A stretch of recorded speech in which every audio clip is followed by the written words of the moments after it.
periodista, es escritor, fue colaborador en el programa de televisión de Jorge Lanata, actualmente está en TN, experto en corrupción, y trabaja para medios gráficos nacionales y extranjeros desde el año 1990. ¿Cómo estás, Ignacio? ¿Qué tal? Buenos días, un gusto. Ignacio, ¿cómo estás? Muy buenos días. Máximo te habla. Buenos días. Buenos días. Te queríamos preguntar, a ver, hace mucho que ejerces la profesión, quería preguntarte por el panorama político actual. ¿Cómo ves el panorama político actual en comparación con años anteriores o décadas anteriores?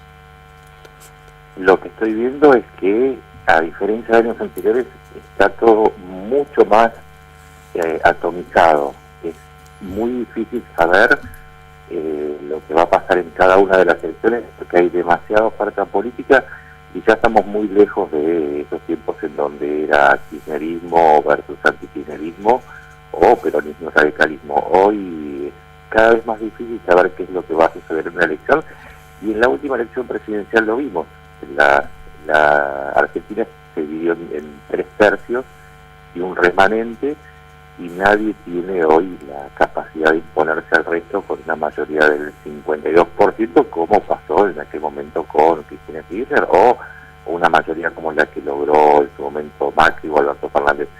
Hoy la oferta es tan diversa y tan diferente que solamente podemos saber qué es lo que va a pasar en el momento inmediatamente posterior en que se anuncien los resultados electorales. Ahora bien, una de las noticias que más repercutió en este último tiempo es la cuestión del préstamo del FMI y por supuesto lo que conlleva, que es el cepo.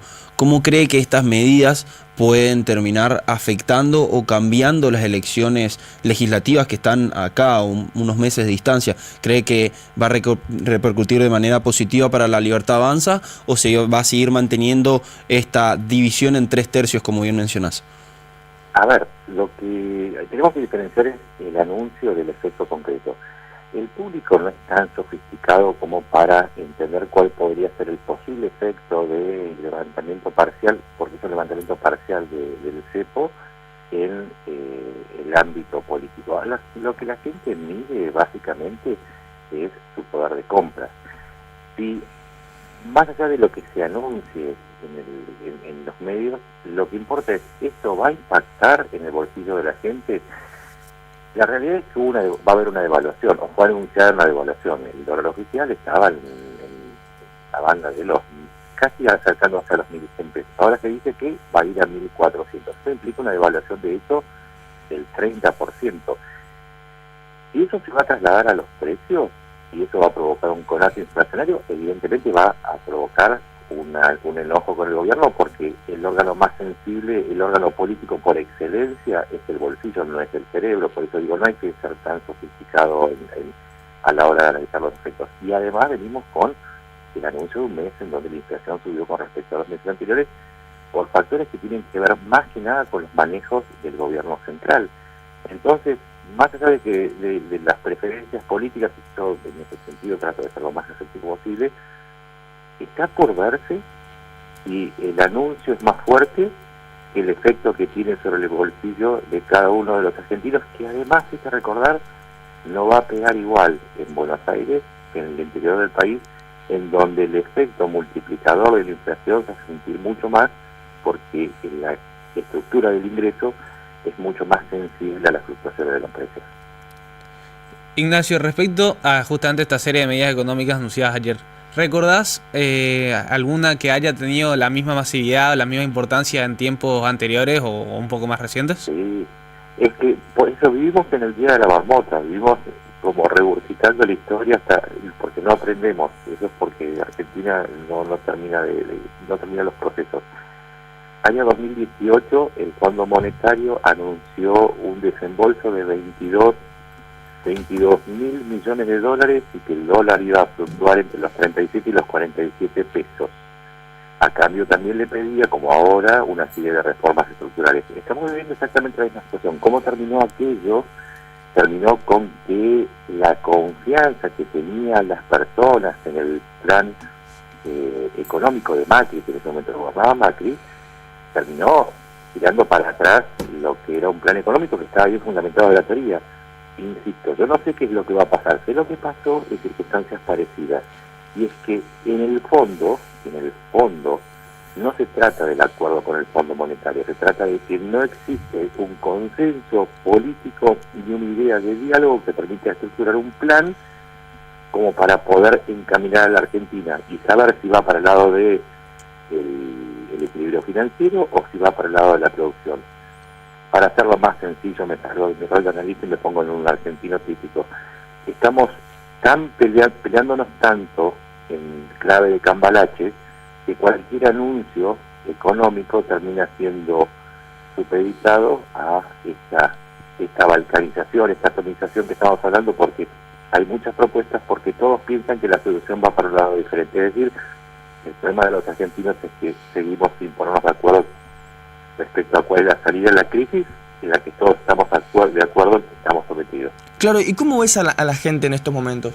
¿Lo ves con malestar? ¿Lo ves con entusiasmo de este nuevo proyecto de La Libertad Avanza? ¿O crees que muchos ya están pensando otra vez en hacer un cambio o en votar un cambio? Es que el problema pasa porque en el bolsillo se refleja lo mismo que hablábamos antes, y lo que estoy notando mucho es que esta atomización se refleja en crecientes grados de fanatismo. Hubo una época en donde el fanatismo, por obra de la doctrina Laclau, que decía que el conflicto generaba oportunidades de crecimiento, que se generaba un conflicto a propósito, el kirchnerismo vivía del conflicto, pero ahora con el nuevo gobierno ese conflicto forma también parte constitutiva de su discurso, es decir, el llamar viejos meados o mandriles a todos los que piensan diferente. También se responde desde el otro lado diciéndole libervirgos y del socialismo gorilas y a los kirchneristas ladrones. Entonces es imposible encaminar cualquier proyecto político de nación cuando ni siquiera existe un acuerdo básico para poder sentarse con el otro. Es como, en última instancia, un país es como una familia, y nos vamos a concentrar en lo que nos separa. Es más difícil que nos pongamos de acuerdo respecto a cómo salir de lo que sufrimos. Claro. Es un análisis, si se quiere, un poco más macro, pero sí, hoy vivimos demasiadas tensiones como para poder encontrar una solución que tiene que sí o sí depender de todo. Y cierro con esto para que se entienda. No es un problema económico. Cuando vos vas a la fórmula general de la economía en cualquiera de las escuelas que exista, el último factor, el que modifica todo, importaciones, exportaciones, ingresos, egresos, etcétera, etcétera, es algo que se llama confianza marginal en la economía.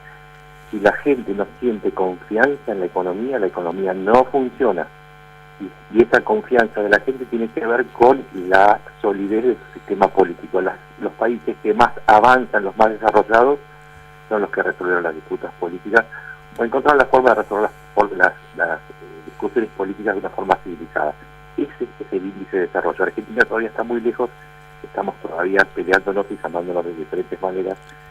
Totalmente. Y no encontramos la solución. Sí, a ver, el tema de las discusiones políticas, yo creo que el gran protagonista es La Libertad Avanza. Se ha criticado muchísimo el armado político por una serie de actores, bueno, acá lo hemos criticado también, pero por una serie de actores que para muchos están llevando a Milei por el mal camino en el ámbito político, en el ámbito del diálogo. Sí, como puede ser Karina Milei, como puede ser Santiago Caputo, Pilar Ramírez, Sebastián Pareja. ¿Crees que realmente el presidente está mal asesorado o está mal rodeado? ¿O pensás que no tiene que ver con su entorno, con su círculo, esto de las discusiones, esto de los insultos, esto del no consenso?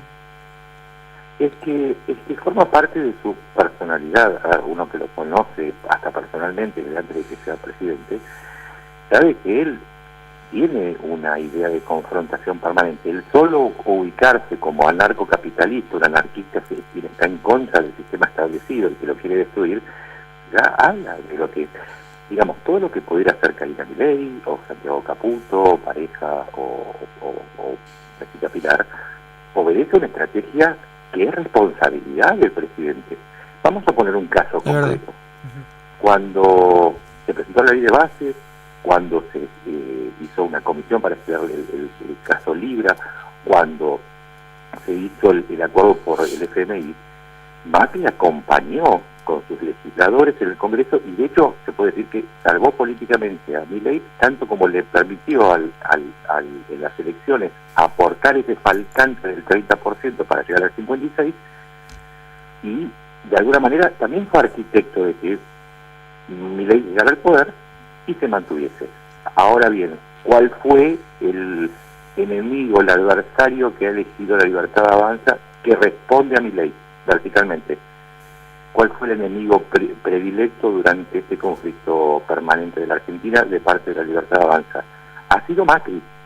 Entonces ahí hay una responsabilidad política que le cabe al presidente por una estrategia de confrontación con quien lo ha ayudado. Entonces ahí ese es el único diagnóstico posible. Sí, se ha peleado con el kirchnerismo, pero evidentemente ha gastado muchas más balas en dispararle al macrismo que al peronismo. Y eso tiene mucho que ver con lo que hablábamos antes. Es que la confrontación forma parte del esquema y del método de gobierno.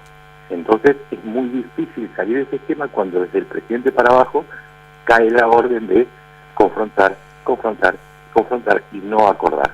Sí, ¿y cómo crees que deja a la Libertad Avanza en estas elecciones legislativas? ¿Cree que puede, Acá ¿cree que puede quedar tercero, segundo? Mira, las encuestas, uno por experiencia, ya uno es veterano en estas cosas y no es jactancia, sino que es parte de lo que uno vivió. Las encuestas decían que Milei ganaba o perdía en las últimas presidenciales, o ganaba por paliza o se quedaba en el 20%. Las encuestas son lo que el que paga la encuesta dice que tiene que dar. Antes de que ustedes me llamaran, atentos al tema, me fui a fijar a las encuestas de la ciudad de Buenos Aires. La realidad es que todas dicen algo diferente. A alguna le va a pegar, pero no me sirve a mí como elemento para decir que tal o cual está adelante. Entonces, a la fuerza tengo que decir, no tengo la menor idea de qué es lo que va a pasar, pero matemáticamente sí te puedo decir que hay algo que es indiscutible. Hoy la Libertad Avanza tiene en el Congreso 36 diputados, o 34 sacando los disidentes. El PRO tiene una cantidad que creo que llega a 76, dependiendo quién se pase a la Libertad Avanza o no. El peronismo tiene 116. Como en estas elecciones se renueva la mitad de la Cámara Baja y un tercio de la Cámara Alta, ningún resultado le da a Milei la capacidad de tener una mayoría. Eso es matemática. Entonces, en estas elecciones, Milei, por más que saque un muy buen resultado, va a depender de otras fuerzas para poder gobernar. Aunque saque el mejor resultado y saque un peor resultado, más va a tener que negociar. Entonces, eso, por un lado están las encuestas y por otro lado están las realidades matemáticas. Milei tiene que abandonar en algún momento el discurso confrontativo y elegir un aliado. Elegir al peronismo de pareja o elegir la ayuda de Macri. No le queda otra. Matemáticas puras matan a especulaciones de las encuestas. Por supuesto, pero bien lo mencionabas a Macri, quien en este último tiempo le está poniendo una serie de condiciones para dar esta alianza con Milei. Y por lo que estoy entendiendo que mencionás, le convendría a Milei matemáticamente aceptar estas condiciones y unirse a Macri. O aceptar la confluencia con el peronismo, como lo hizo al colocar a personajes en puestos clave, como no solamente pareja, sino a Scioli, o en su momento al jefe de los abogados del Estado, que era el procurador Barra. La realidad es que Milei está aplicando una política muy peronista, muy de la tercera posición, de estar un poco con todos, porque tiene una lógica de poder, no tiene una ideología. Si fuese realmente liberal, nunca hubiese contratado a Scioli en su gobierno, nunca se hubiera aliado, nunca hubiese mantenido a los estatistas extremos del peronismo, sean de Massa o sea del kirchnerismo, que aún siguen formando el 20% de su gobierno. Entonces, Milei tiene como el peronismo una ideología de construir poder. Si entendemos que Milei quiere construir poder más allá de lo que diga, entonces vamos a entender mucho mejor la política argentina. No tiene nada que ver el discurso libertario, es como en otras fuerzas. Sí, ya no es un tema ideológico, es un tema de gestión y de proyecto de país, totalmente. Exacto. Ignacio, la pregunta... A veces todo depende de la hipótesis. Vos querés explicar la realidad y estás una hipótesis que sea eficiente. Si vamos a decir que no, todo viva la libertad, carajo, es un eslogan, pero no explica los actos. Y la gente habla a partir de sus actos, no de lo que dice. Es como, siempre digo, un poco en serio. Es como cuando uno dice, voy a ir al gimnasio. Eso no te convierte en musculoso, te convierte en una persona que dice que vas a ir al gimnasio. La pregunta realmente es si en caso de que decida aliarse con el peronismo, ¿con qué peronismo? Sobre todo teniendo en cuenta esta fractura. ¿Se tendría que ir con el nuevo partido que está formando Kicillof? ¿Tendría que quedarse con los que aún se mantiene con Cristina?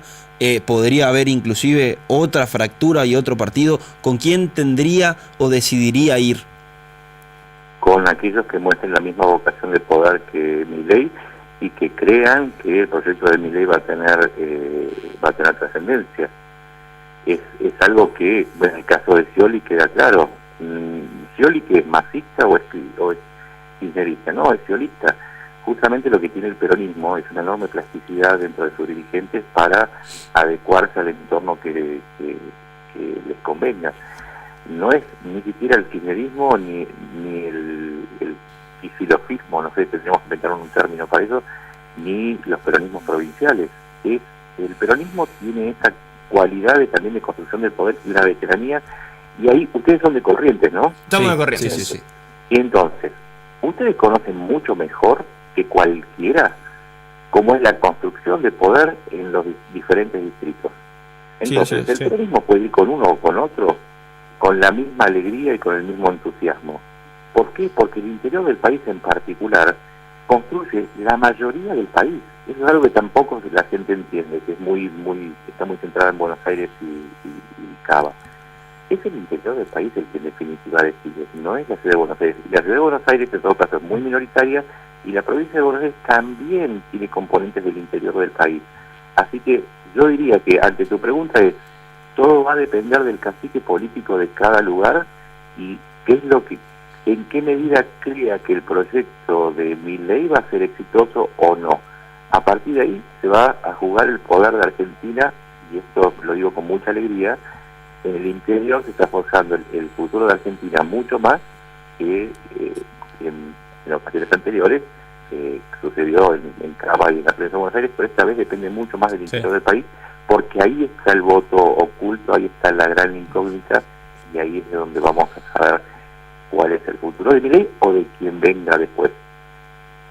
Ignacio, una última preguntita. ¿Te conviene más, o te vuelvo a lo de Milei y Macri, ¿le conviene más a Milei una alianza con Macri o a Macri una alianza con Milei? Le conviene mucho más con Macri. ¿Sí? Claramente. Si es lo que le hizo ganar las elecciones en el año 2024. No, 2023, perdón. 2023. Si vos tenés la sumatoria del 30 de Milei más el 25% de Macri, ya tenés un 55%. Lo cierto es que después de lo que fue un desastroso gobierno de Alberto Fernández, acompañado desde las sombras por Cristina Kirchner, el desprestigio del peronismo es enorme, todavía está muy vigente. Ahora, todo va a depender de la medida en que la gente juzgue cómo resultó el gobierno de Milei como antídoto para el peronismo.